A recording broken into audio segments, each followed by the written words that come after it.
Boa noite, seja bem-vindo já ao Pontos de Vista. Já sabe, todos os domingos cá estamos neste espaço para trazer então os principais pontos da semana. Hoje com Eduardo Namoretti e Lúcia Semango, não temos cá o António Bueno, que está fora por razões de ordem profissional. Muito bem, vamos começar pelos temas da semana, como fazemos atualmente. Eduardo Namoretti escolheu o avanço da caravana da RENAM em todo o país na campanha eleitoral.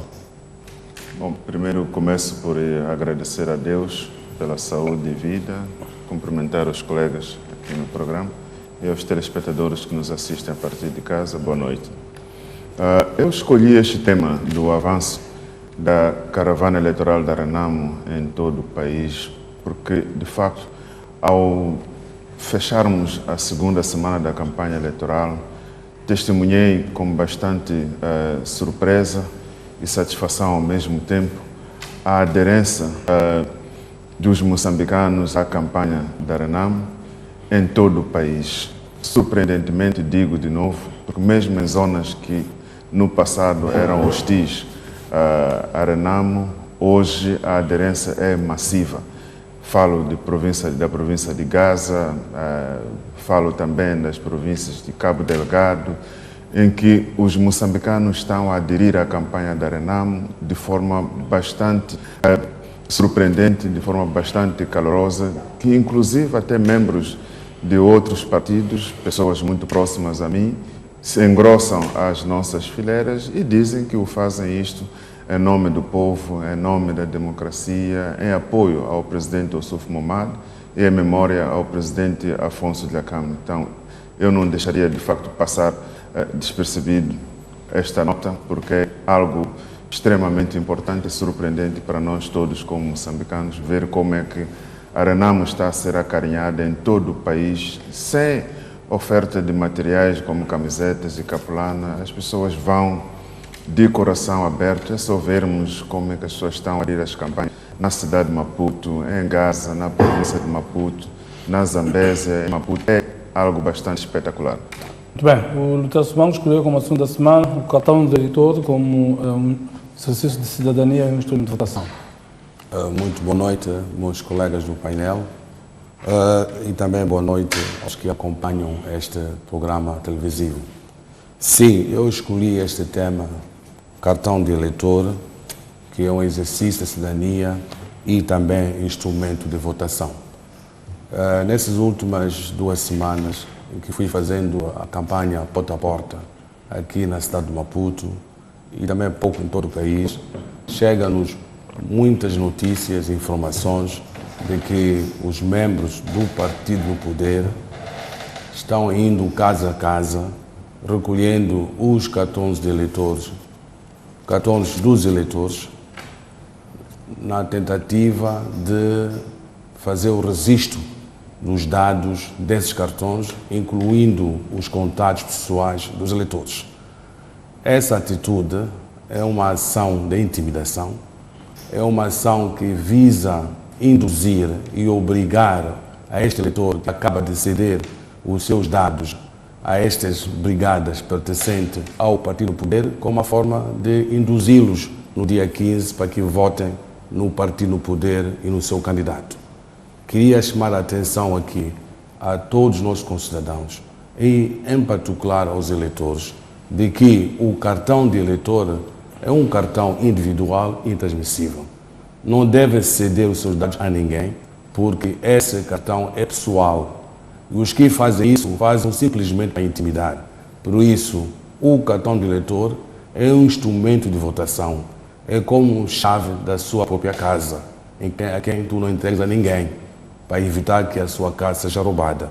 Por isso, um apelo a todas as moçambicanas e moçambicanos e um apelo especial aos nossos eleitores de que o seu cartão eleitor é seu e não entregas a ninguém. Sendo assim, quero desafiar a direção do STAI, assim como a liderança da Comissão das Eleições, que aparece publicamente a denunciar esses atos e dizer aos moçambicanos de que o cartão de eleitor não deve ser entregue a ninguém, porque é uma propriedade pessoal e também transmissível. Por isso, caro eleitor, cartão é seu e o seu voto conta no dia 15 de outubro. Muito bem, vamos então aos assuntos que elegemos.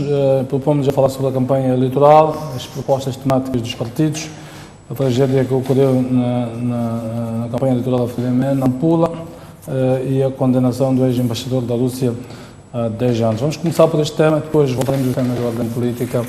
O ex-embaixador de Moçambique na Rússia, Bernardo Chirinda, foi condenado a 10 anos e 8 meses de prisão, maior por crimes de pecular que terá cometido quando era embaixador naquele país. Foi igualmente condenado aquele que era o seu dito financeiro na época, Horácio Matola, a uma pena de 9 anos. Muito bem, começo por o Sr. Lutero Simango. Como é que olha para esta sentença? Bem, essa sentença, olha assim, mas antes disso é preciso recordar alguns antecedentes. Esse embaixador foi acusado, ou teve 152 acusações. E dessas 52 ficaram aprovadas 151 acusações. E é acusado de ter desviado fundo do erário público num período de 2003 a 2012. E o valor é projetado na casa de 8 milhões de meticais. Portanto, ele e o seu adito financeiro são responsáveis pelo desvio desses fundos do Estado. E na condenação é dado a pena de 10 anos e 8 meses de prisão. E penso, ou isso que ele também vai recorrer, mas seja como for, aqui devemos dizer que o Tribunal exerceu o seu papel, julgou e condenou, e também que fica registrado de que já cria-se uma base. Quem desvia fundos nesta ordem de 8 bilhões de meticais corre risco de ter uma pena de 10 anos de prisão. Daí então o povo espera, de fato, o que vai acontecer com os senhores responsáveis de ter roubado os 2 bilhões de dólares. Estamos a falar da operação financeira que lesou o país, a operação de Matu Mame Pro-Índicos, que está na casa de 2 bilhões de dólares. Será que esses senhores vão ser julgados também, tão breve? Será que a pena já está sendo projetada acima dos 10 anos ou na casa de 20 anos? Portanto, aqui estamos à espera para ver o que vai acontecer, mas se como for, é preciso reconhecer que o Tribunal fez o seu papel, condenou, mas isso não basta, porque ainda há muitos processos. É importante que todos esses processos terminem antes do dia 15 de outubro, para que possamos dizer de fato que o Tribunal exerceu a sua função e o seu papel. E não espero que seja simplesmente um ato eleitoral. Por isso, o desafio a todos os tribunais também julguem os casos de Imatu, MAP, Pro-Índicos e também julguem o caso da embaixadora Helena Taib e tantos outros. Eduardo Navarrete, sua leitura a esta sentença do Tribunal? Eu acho que é uma notícia boa, do ponto de vista de demonstração de que alguma coisa está a ser feita. Mas ela por si só, a condenação de Chirinda a 10 anos de prisão, não é o fim. Nós temos que nos fazer muitas perguntas. Ele ficou como embaixador, se não estou a erro, por cerca de 9 anos. E estes desmandos todos não ocorreram num único ano. Portanto, foram acontecendo. E a pergunta que eu faço aqui é: onde é que estava a inspeção? Quando isto tudo estava a acontecer, o que é que se fez? Será que não se percebeu na altura dessas falcatruas de que estava-se a pagar salário a alguém que já não trabalha para a embaixada? É verdade que havia aqui o conluio do adito financeiro, que certamente ele escondia todas as evidências, mas não eram as únicas pessoas que trabalhavam na embaixada. Trabalhavam lá várias outras pessoas e certamente uma inspeção séria poderia, de tempos em tempos, nem que fosse de ano em ano, isto poderia ter sido descoberto logo no primeiro ano e não se deixar que as coisas se avolumassem até este ponto. Então, esta é uma nota que eu gostava de trazer, porque não basta tratarmos do assunto apenas no fim, quando ele já está completamente desconcertado, é preciso que as instituições, os procedimentos sejam aplicados. Se aqui a inspeção, se aqui as auditorias internas e externas tivessem funcionado normalmente, esse escândalo teria sido identificado logo no começo e certamente que o rombo também não teria sido desta dimensão. E é bom também que digamos a verdade. Xirinza foi o azarado, porque estas são práticas que acontecem em muitas, não só embaixadas, mas em muitos serviços. Mas é bom que se tenha dado este sinal para os outros que ainda fazem isto possam parar e perceber que se eu for apanhado, certamente que a pena vai ser mais ou menos esta. Portanto, o tribunal agora estabeleceu uma linha clara do que é que se faz quando acontecem situações similares.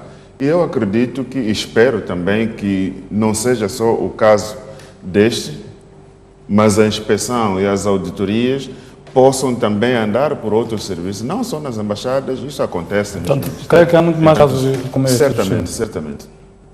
Muito bem, vamos avançar então para o segundo tema. Tem a ver com a tragédia na campanha eleitoral da FLIM, que ocorreu na Nampula, com um saldo de pelo menos 10 mortos e quase perto de uma centena de feridos. Na sequência, então, de um comício que se realizou no estádio 25 de junho em Nampula, que no final, no momento da saída, as pessoas precipitaram-se pelo portão e houve confusão e as pessoas terão morrido asfixiadas, portanto, no momento da saída. Eduardo Lamboreto, começo por si, desta vez. Queria a sua leitura àquilo que aconteceu neste Nampula. Esta foi uma situação bastante lamentável. Eu queria começar mesmo por endereçar as minhas condolências e um abraço de solidariedade às famílias que perderam os seus entes queridos e desejar rápidas melhoras àqueles que ainda estão nos hospitais, àqueles que ainda estão a se recuperar deste incidente. Olha, dito isto, é preciso também que olhemos para a responsabilidade que recai sobre os organizadores dos eventos. Muito recentemente tivemos o caso de uma entidade privada que também organizou um evento e teve mais ou menos também situações similares em que correu-se rapidamente para a responsabilização desta empresa de eventos e, inclusive, foi bastante apedrejada em praça pública como se tivesse sido um incidente propositado. Na verdade, esse tipo de situações onde há muitas pessoas, é difícil controlar as emoções das pessoas na hora em que todos, ao mesmo tempo, pretendem atingir o mesmo objetivo. É praticamente impossível controlar. Mas é preciso que também os organizadores dos grandes eventos, antes de tomarem esta iniciativa, colaborem com as instituições que cuidam da segurança. Os bombeiros, as forças de defesa e segurança, os médicos ou paramédicos, verificarem se as condições de segurança estão preparadas ou não, e se não estão, então adaptar o local para este tipo de situações. Certamente que sabia-se que no final deste evento haveria uma corrida para as pessoas apanharem, seja um transporte ou porque já é tarde, todos querem sair à mesma hora. Que alternativas estavam criadas para que esta azáfama não terminasse em incidente desta natureza? E certamente que este detalhe não foi observado e, como sabemos, o evento era de campanha eleitoral e o que se pretende é que haja cada vez mais enchente, mesmo que o Estado arrebentasse pelas costuras, para aqueles que organizavam o encontro, isto é que seria o sinal de sucesso. Portanto, negligenciou-se a parte da segurança e priorizou-se a parte dos ganhos em termos de aderência àquele evento. É preciso que os organizadores assumam a responsabilidade. Eu li em alguma comunicação social, nas redes sociais, que o partido que organizou este evento assumiu a responsabilidade, inclusive de dar apoio às famílias enlutadas e àqueles que estão feridos, que é um bom sinal, mas isso também que sirva de exemplo para todos os outros que ainda planeiam eventos desta dimensão, que não pensemos apenas no número que vamos ter nesses locais, mas pensemos também na vida das pessoas que vão aderir a esses nossos eventos. São 10 eleitores que foram perdidos, são 10 pais, irmãos, mães, tios de familiares que foram perdidos, e isso não pode voltar a acontecer. Não vamos dizer que nunca poderá acontecer, mas é preciso que digamos que aconteceu contra todas as nossas expectativas, porque tudo o que era possível fazer foi feito. E neste caso, não acredito que tenha sido acautelada esta situação do fim do evento e a debandada das pessoas a correrem para chegarem mais cedo ou para apanhar o primeiro carro para lhes levar até a casa. É uma situação bastante lamentável e acreditamos que as famílias, e desejamos e rogamos a Deus para que as famílias possam rapidamente se recompor e voltarem às suas vidas normais. Duterte Semango, sua leitura a isto que aconteceu em Nampula? Bem, em primeiro lugar, quero manifestar a minha solidariedade e também condolências às famílias lutadas, porque perder um ente querido é muito difícil e não é suportável. Por isso, vão aí as minhas condolências. E, de fato, há lições por tirar, porque, de acordo com a nossa lei eleitoral, os comícios, as caravanas, esses eventos da campanha eleitoral são da inteira responsabilidade dos partidos políticos. E muitas vezes nós só solicitamos a polícia para garantir a ordem e tranquilidade. Portanto, o papel da polícia também nesses eventos políticos é totalmente limitado.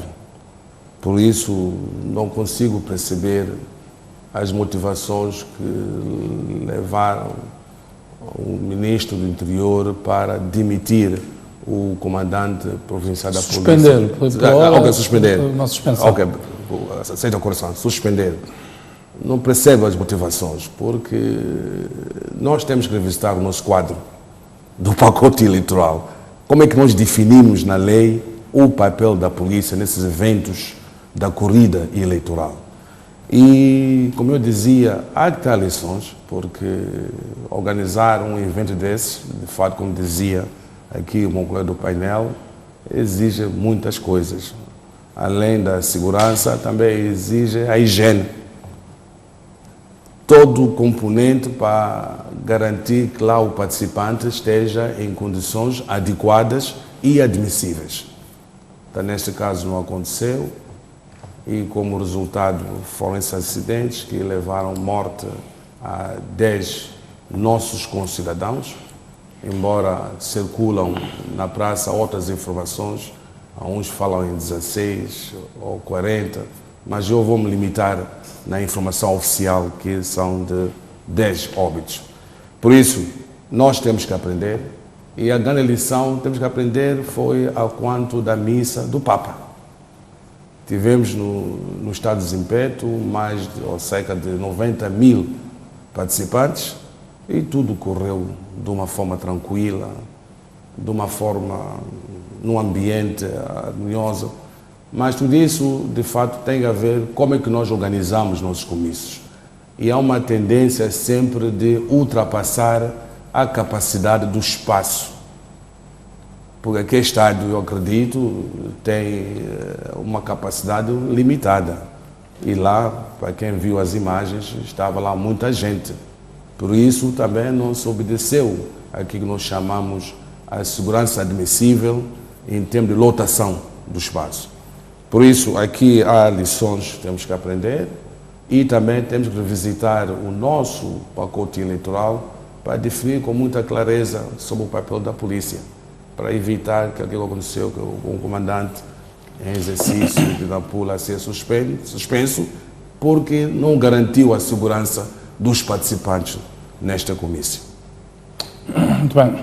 Alguns pontos que eu queria também ter, uns já levantaram, queria ter os vossos comentários. O primeiro tem a ver com esta suspensão do comandante provincial da PRM, de facto. O segundo, o facto de ter sido o Ministro do Interior a constituir uma comissão de inquérito que integra também o Cernic, e sabe-se que à luz dos estatutos o Cernic responde ao Primeiro-Ministro. Agora o diretor do Cernic responde diretamente ao Primeiro-Ministro. E o facto de, portanto, a ação penal em Moçambique cabe ao Ministério Público. O Ministério Público não teve nenhum pronunciamento até agora relativamente ao que aconteceu. Portanto, a partir da altura em que morrem pessoas, há uma responsabilidade criminal que é preciso apurar, e é um crime público, atendendo às circunstâncias em que aconteceu. E era de esperar que esta ação penal fosse conduzida pelo Ministério Público. Portanto, independentemente da comissão de inquérito constituída pela polícia, o Ministério Público tem que conduzir a investigação com vista ao apuramento das causas, porque há aqui lugar, portanto, à responsabilidade, quer criminal, quer responsabilidade civil. Pode apurar-se que é um homicídio involuntário que sucedeu, portanto, e dá lugar à responsabilidade penal, mas também à responsabilidade civil. E também a questão da reflexão sobre as normas de segurança que já levantaram aqui. Campanha eleitoral, toda a gente quer impressionar com números, enfim, e muitas vezes desobedece a normas básicas de segurança relativamente a isso. E eu ver os vossos comentários sobre esses aspectos. Namorete, começo por você. De facto, o incidente que ocorreu em Nampula, pela sua natureza, ele chama de imediato a intervenção do Ministério Público. Mas também não devemos nos esquecer,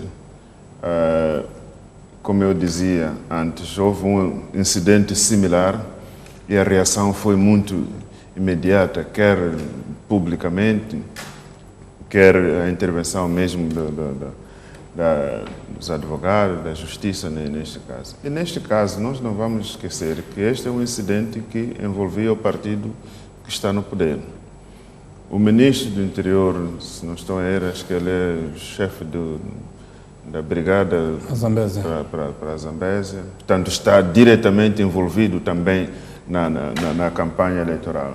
Todas as autoridades executivas do país estão diretamente envolvidos nesta campanha. Portanto, não é de surpreender que não haja ou que haja aqui uma inação do próprio Ministério Público, das próprias instituições em relação a este caso em concreto.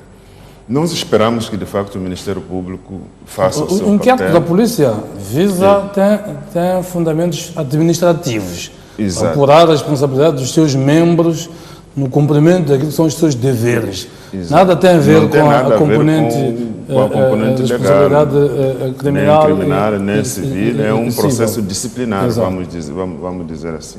Que mesmo esse processo disciplinar, de certa forma, é injusto, porque apontar o dedo para a polícia como a única responsável daquele incidente, eu acho que é um pouco injusto, porque há muitos intervenientes para se garantir a segurança daquelas pessoas. A polícia provavelmente poderia ter sido chamada à responsabilidade se tivesse havido algum incidente de distúrbio de ordem pública e a polícia ter se mantido inativa ou distante destes incidentes. Mas o que aconteceu não foi exatamente um distúrbio de ordem pública, foi, no fim, uma azáfama em que a própria polícia não tinha nem condições... mais um problema de organização mesmo. Exatamente, era um problema de organização em que a polícia tinha muito pouco a fazer naquele momento. Portanto, só que numa situação desta, para se lavar a cara, é preciso encontrar um culpado, é preciso dizermos, olha, este vai ser o nosso bode expiatório, vamos castigar este, pelo menos para limparmos a imagem da casa. Agora, é preciso aqui que, de facto, para além da bondade que o partido demonstra de dar seu apoio à família e tal, a lei deve ser cumprida. Porque, como bem dizia o Jeremias, este é um crime público. Houve mortes e é de conhecimento público, portanto, não há aqui déficit de matéria para o Ministério Público agir, porque é conhecido, o próprio organizador reconheceu este incidente, os números estão públicos, as circunstâncias são conhecidas, portanto, há muito pouco aqui ainda por se investigar o que é que aconteceu, como é que aconteceu e quem são as vítimas. Todas as informações estão lá, falta apenas a ação do Ministério Público. Em relação ao comandante que foi suspenso, bom, não vamos interferir na forma de funcionamento do Ministério do Interior. se eles acham que havia alguma instrução que tinha sido dada ao comandante provincial sobre aquele evento em particular, é o Ministério do Interior que sabe se esta instrução foi cumprida ou não foi cumprida, e não tendo sido cumprida, poderá então determinar quais são as medidas disciplinares a aplicar ao comandante neste caso. É um assunto interno. Agora, também isto nos leva a termos que repensar se de facto as campanhas eleitorais em lugares restritos ou em lugares fechados vale tudo ou não. Como é que nós podemos assegurar que num recinto que cabem só 40 mil pessoas não possam vir mais do que este número? Porque aqui, aquele tipo de evento, para o sucesso ou o sucesso do evento, é avaliado justamente pelas rupturas. A lotação de qualquer evento que seja é da responsabilidade do organizador. Exato. Nós temos experiência na organização dos eventos onde temos estado envolvidos. Exatamente. Portanto, e nós temos também que pensar que estes eventos de campanha eleitoral são diferentes, por exemplo, do evento da celebração da visita do Papa ao estado de desempenho. Uma diferença básica é que eu não acredito que muitas pessoas tenham ido ao evento do Papa sob efeito de álcool ou com garrafas de álcool nas suas bolsas.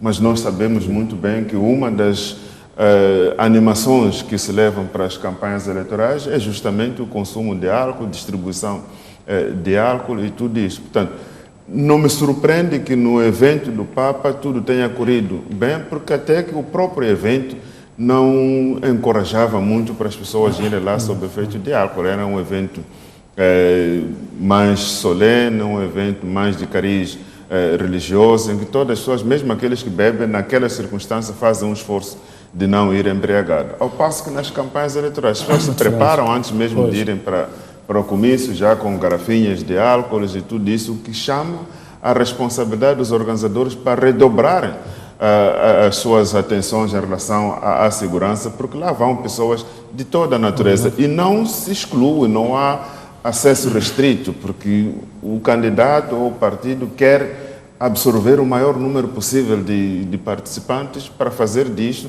a sua demonstração de força na campanha. Muito bem. Lutero, se isto é um enorme desafio, uma prova que vai ser dada ao próprio Ministério Público, um evento do partido no poder, está lá o presidente do partido, que é o presidente também da República, estão as principais figuras do partido no poder, que têm também responsabilidades ao nível do Estado.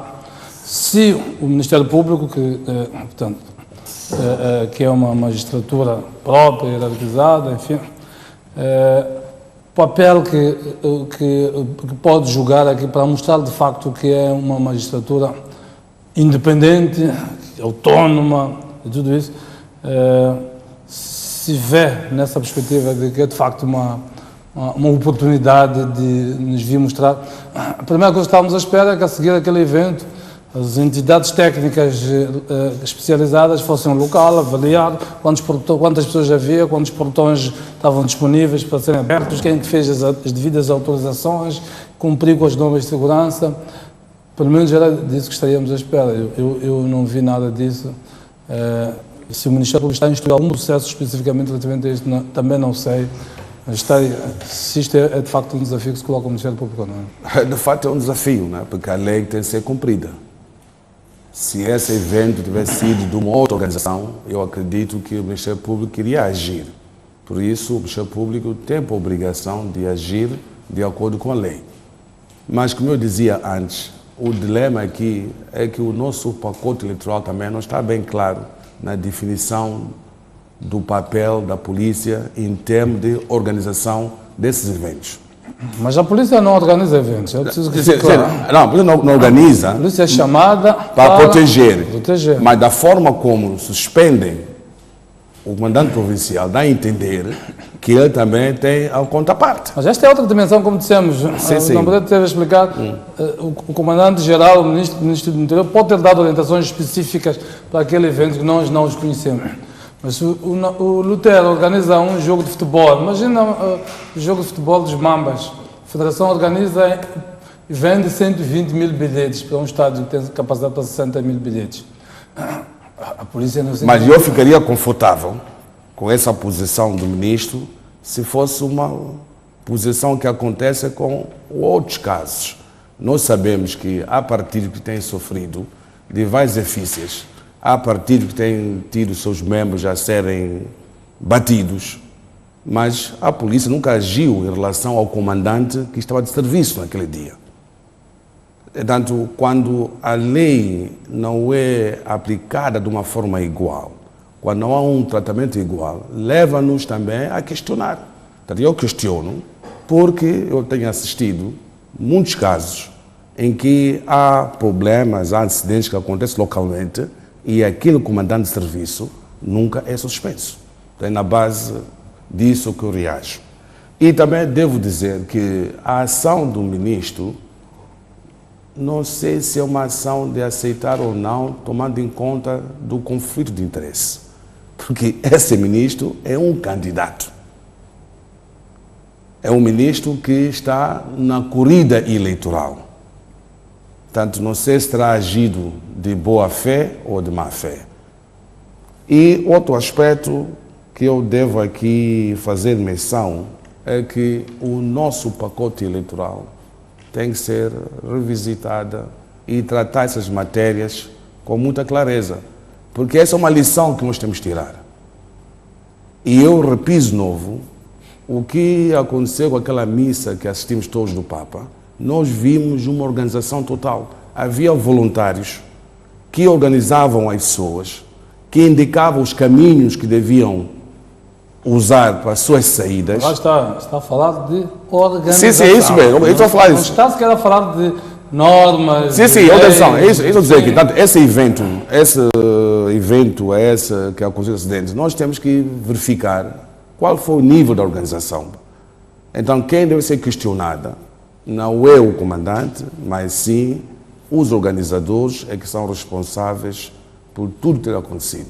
Mas, como eu disse, nós estamos no momento de luto, há que respeitar os que morreram, por isso as entidades responsáveis devem encontrar solução para este problema e nós outros também temos que ter a coragem de revisitar a pacote eleitoral para impor de que as normas de segurança disso devem ser respeitadas no caso desse tipo de eventos. Mas eu insisto que as normas disso são as normas gerais, não podem ser as normas específicas de... Concordo consigo, são gerais, mas muitas vezes os políticos esquecem. Os políticos têm uma tendência de querer encher o espaço sem obedecer às regras. Então nós temos que revisitar o pacote eleitoral e pôr. Aqui eu acho que não é uma questão de ausência de lei. Sim, as leis estão lá presentes. As leis estão lá presentes. O que se tem que fazer é aplicar as leis. Neste caso concreto, eu acredito que para se fazer aquele evento houve autorizações, não é? E deviam ter sido contactadas as instituições relevantes para assegurar a tranquilidade do evento. Como eu mencionava, os bombeiros são chamados para esse tipo de evento. Os médicos, os paramédicos são chamados para esses eventos, a própria polícia e por aí. E os próprios organizadores podem reforçar esses mecanismos de organização com um protocolo para indicar por onde é que vão as pessoas acolá e aqui. E, inclusive, este detalhe de consumo de álcool, eu repiso, porque é um dos principais fatores de problemas nos eventos de campanha. Mesmo em situações onde há espancamentos, se formos a fundo, vamos perceber que são pessoas que agiam sob efeitos de álcool. Portanto, a própria organização, se quiser evitar que haja situações dessas, pode apelar aos seus membros, por favor, não venham com álcool para o evento, por favor, não venham sob efeito de álcool, porque nós queremos que este evento seja um evento coroado de êxito, sem incidentes, sem nada. É responsabilidade da organização de fazer esses apelos. E, inclusive, na entrada, se eles quisessem... Poderia-nos levar a esta indicação de havia álcool ou não há, porque até agora é tudo especulativo. Portanto, exato, a organização é que devia... Portanto, a lotação foi excedida ou não foi? Uma investigação de facto pode trazer esses elementos Daí a relevância da sua... Sim, esperamos que de facto seja feita essa investigação para poder se apurar até onde há a responsabilidade mesmo dos próprios organizadores. Porque a responsabilidade existe. Uma vez havendo morte, há que se responsabilizar. Mas pode-se determinar o nível dessa responsabilidade, se de facto o que aconteceu era possível prevenir ou não, se as medidas necessárias para se prevenir aquilo foram tomadas em conta ou não. Por exemplo, na entrada, poderia a própria organização colocar ali algumas pessoas para revistar as pastas e ver se estão aí pessoas a entrar com instrumentos contundentes ou com álcools ou outro tipo de coisa que não era chamada para aquele evento. Mas certamente isso não deve ter acontecido e só uma investigação é que pode nos trazer à luz o que... Mas atenção, também é que não há uma lei que proíbe um indivíduo a beber o álcool não para ser eventos.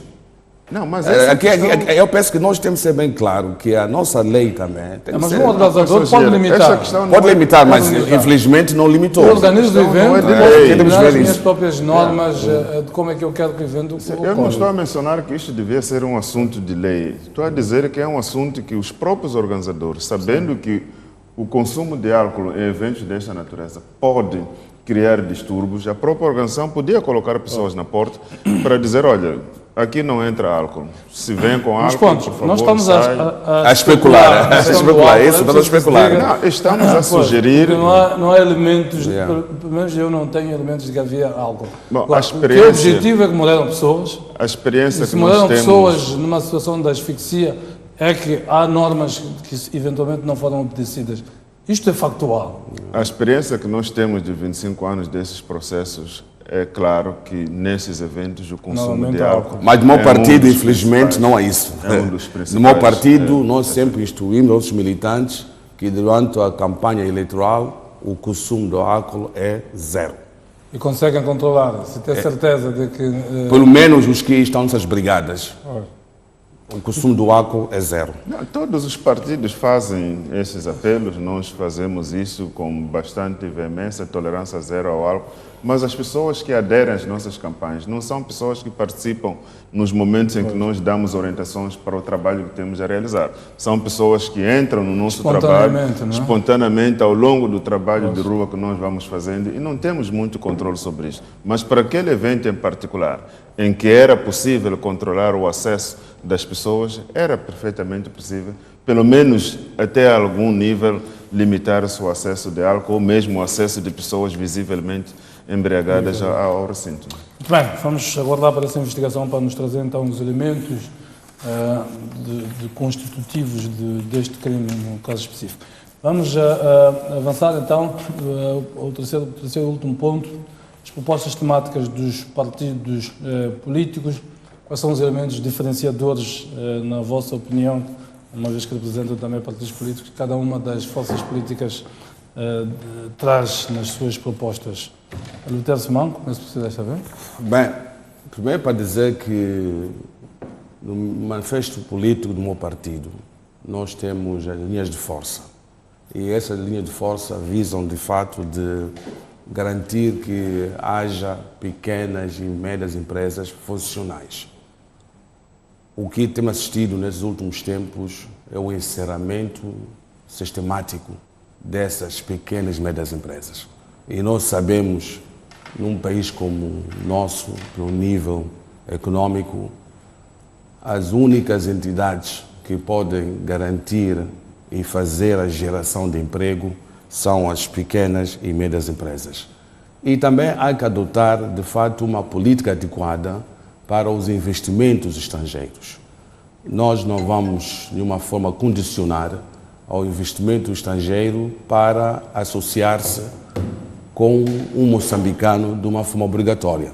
Mas sim, se haver um investidor estrangeiro achar de que deve se associar com um moçambicano, respeitamos esta liberdade. E também temos notado nesses últimos tempos que a nossa política fiscal não promove os negócios. É um fator de impedimento. Por isso, há que revisitar a política fiscal de Moçambique e, muito particular, nesses últimos 5 anos, com muita intensidade, nós temos defendido de que o imposto do valor acrescentado deve baixar de 17% para 14%. E outro fator é que não podemos ignorar que em Moçambique o setor ou o mercado informal é muito forte. Se nós queremos garantir a estabilidade da nossa economia, há que, de fato, transformar o mercado informal para formal. Mas isso requer um processo de engajamento construtivo dos próprios praticantes do mercado informal, para perceberem de que o presente é presente, mas ainda temos o futuro. Então, temos também no sentido para que eles transformem-se em entidades interligadas no processo de desenvolvimento da economia nacional. Porque esses senhores, os nossos concidadãos, que estão no mercado informal, hoje podem estar nas suas casas de 20, 30 anos, 40 anos de idade, mas daqui a 10, 15 anos passam para 60 anos e vão perder as energias de fazer seus negócios. Então, qual será a sua estabilidade social na idade da reforma? O MDM tem aquele no seu programa de governação, o seu programa de governação, o programa eleitoral, diz que compromete-se a criar o que se chama Programa Moçambique Mais Emprego para Todos, para impulsionar a criação de postos de trabalho. O que é exatamente isso? Qual é o fator diferenciador das vossas propostas relativamente aos outros, por exemplo, no caso específico do emprego? Do emprego. Quando nós falamos que o país tem as suas riquezas, quando falamos dos nossos recursos naturais, portanto, há que transformar esses todos os recursos naturais numa economia que gera oportunidades e empregos. Portanto, e não só, e também estamos a falar do mercado informal, há que transformá-lo no mercado formal, como uma forma de gerar oportunidades e empregos. E depois temos a agricultura. É possível produzir em Moçambique e criar outros serviços. Então, na criação desses serviços, que são agronegócios, estaremos a criar oportunidades de empregos. E não esquece também que Moçambique tem uma costa muito longa, que pode se transformar, de fato, numa indústria de turismo. Entanto, nós temos muitas possibilidades de transformar a nossa economia, não só em gerir riquezas, assim como gerir oportunidades e empregos. Então, nessa gestão de oportunidades e empregos é que nós podemos elevar o número de postos de trabalho. O que é que tem de diferenciador a proposta de governação do MDM?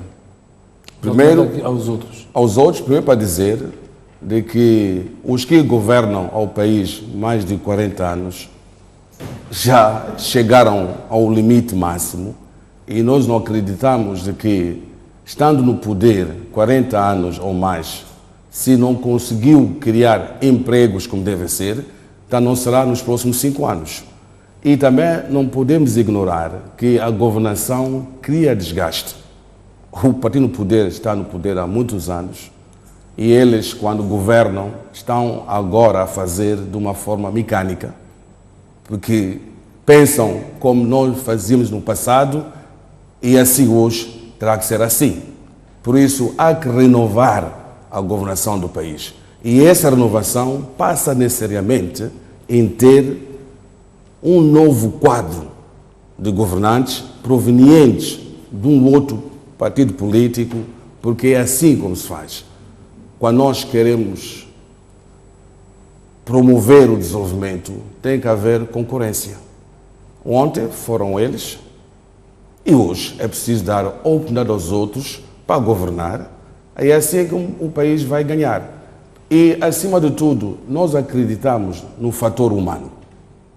Nós nunca estivemos na governação, nunca envolvemos-nos em redes de corrupção, portanto, queiramos ou não, é preciso que o país seja governado pelos outros, que estão limpos, aos outros que têm novos pensamentos, novas ideias, para poder impulsionar o desenvolvimento nacional.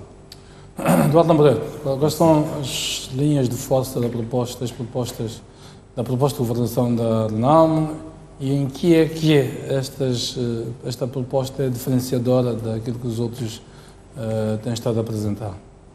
Bom, o compromisso da RENAM para com o povo moçambicano, que é refletido no seu manifesto, ele é diferente de todos os outros partidos e tem compromissos muito claros. E um deles se relaciona com a governação. O combate à corrupção é um dos principais pilares da governação da RENAM e nós entendemos que o que incentiva muito a corrupção é a falta de transparência.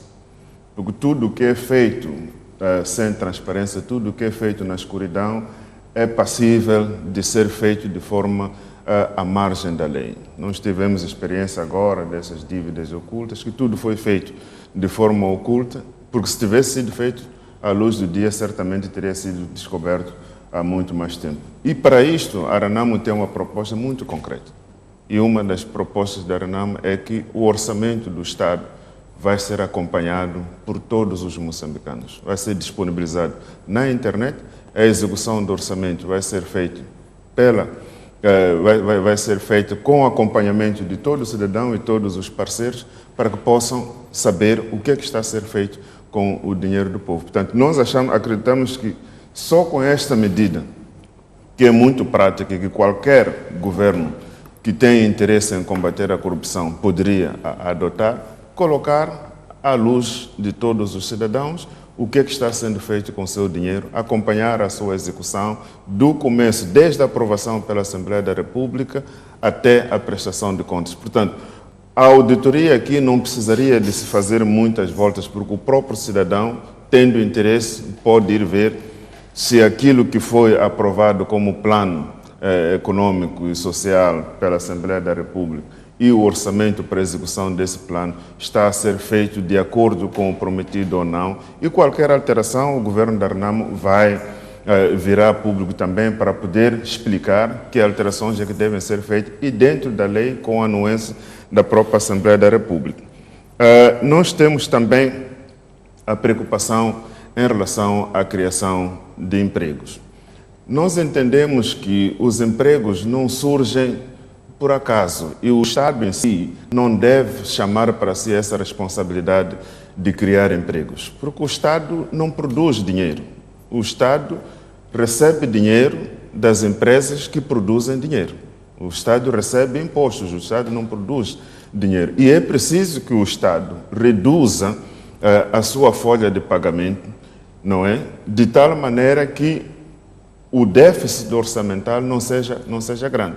Nós temos, neste momento, uma grande carga do nosso orçamento para pagar salários e que, não necessariamente, sendo o Estado não produtor de dinheiro, esse dinheiro que se paga de salários não é retornado para o próprio Estado. Portanto, a proposta nossa é que o Estado vai fazer investimentos públicos em setores que facilitam o desenvolvimento do empresariado local. Estamos a falar de estradas, estamos a falar de pontes, estamos a falar de energia de qualidade, estamos a falar de investimentos na área da água, para que o empresário possa então ter as condições necessárias de investir e desta forma criar muitos mais empregos. Mas não é já isto que está a ser feito pelo Partido no Poder nesta altura? O que é que vai ser do que vocês vão fazer de diferente? Não, se for já notar, Jeremias, nós temos neste momento, por exemplo, se formos a ver o tráfego que acontece na Estrada Nacional, acho que é N4, não é? Que vai Maputo-Matola. O grande volume de caminhões que circulam naquela estrada é sinal claro de que alguma coisa está errada, porque carga pesada não é para andar na estrada. Carga pesada vai pelo mar ou pela linha férrea. Logo, isto nos diz que alguma coisa está a faltar aqui. E a nossa proposta, neste caso em concreto, é tirar a carga pesada da estrada e colocá-la na linha férrea e fazer a interligação do sistema ferroviário moçambicano com os países da região. Nós estamos a ver hoje experiências que estão a acontecer entre Quênia, Uganda, Etiópia e outros países daquela região, que eles estão interligados. E Moçambique não pode ficar fora desse sistema. Daí que nós falamos da criação da linha férrea que vai ligar o país do Rovuma ao Maputo, no sentido de que do lado do Rovuma se interligue com a Tanzânia, se interligue com o Quênia, se interligue com a Etiópia, se interligue com a Uganda e façamos parte desta rede ferroviária continental e não continuemos como ilha. Portanto, há investimentos que estão a ser feitos sim, mas esses investimentos não estão coordenados.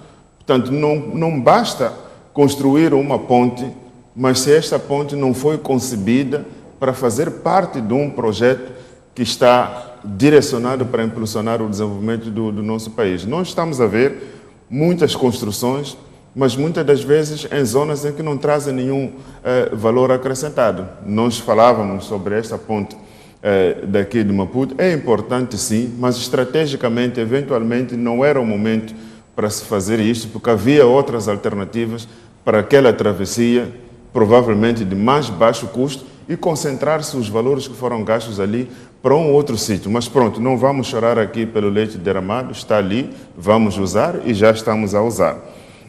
Nós também falamos de fortalecimento do capital humano, porque tudo isso de que estamos a falar, o centro é o homem.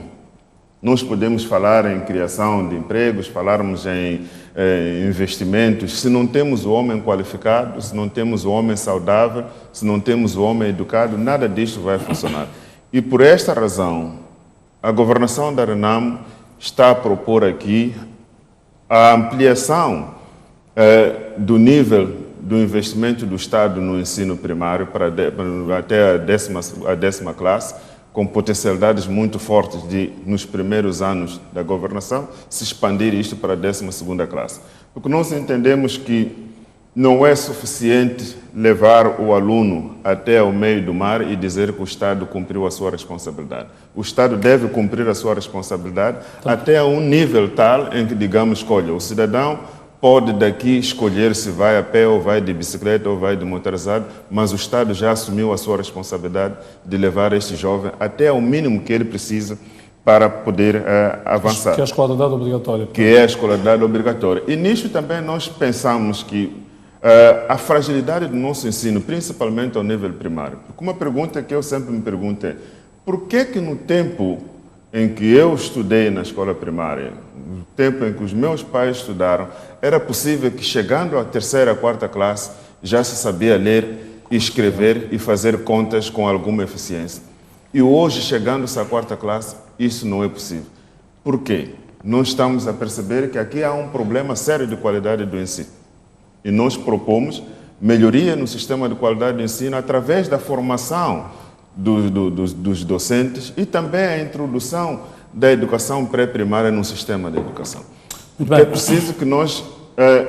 estas coisas de que estamos a falar, Jeremias, não são coisas impossíveis, porque são coisas que já foram experimentadas no passado e hoje nós assistimos situações em que cada ministro que assume a pasta do Ministério da Educação faz algumas alterações, mas alterações que não trazem nenhum contributo para a qualidade do ensino em tanto que tal. Vamos, portanto, o nosso tempo já não nos permite, vamos já criar um modelo, até o final da campanha criamos um trecho em que colocam aquilo que são as propostas de governação dos partidos políticos e assim não esgotamos tudo num único dia.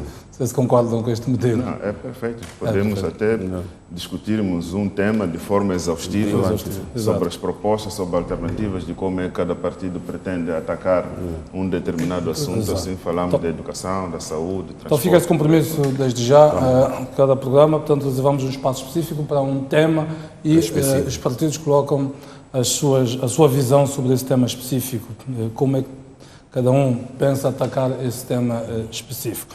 Muito bem, vamos terminar por aqui. Então, a expectativa de voltarmos a encontrar no próximo domingo. Uma boa semana de trabalho para todos e até domingo.